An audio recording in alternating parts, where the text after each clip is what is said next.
Pua kan chuan zai thiam tu puina zai thiam kan tiron eme ruat pui zai tu kan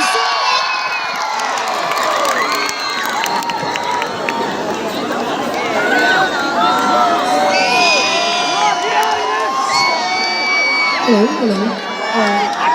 Lần sau thì Music Festival chỉ bảo anh rằng anh đầu cái phần dẫn dắt cái bột chơi hay là mình cái lần sau về thì cái lối em mà Chuan anh đoán cái điểm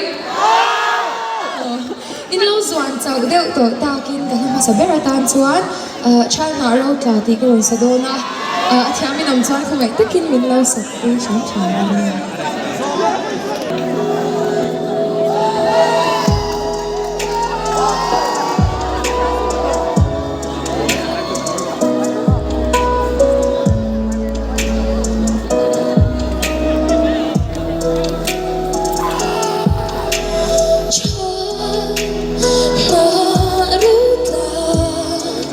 Hãy subscribe cho kênh Ghiền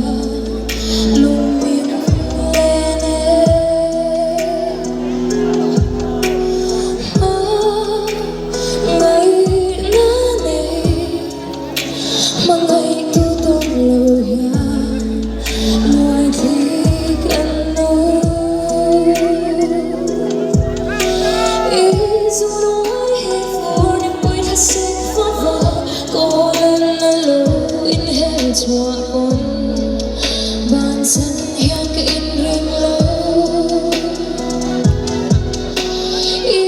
không bỏ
lỡ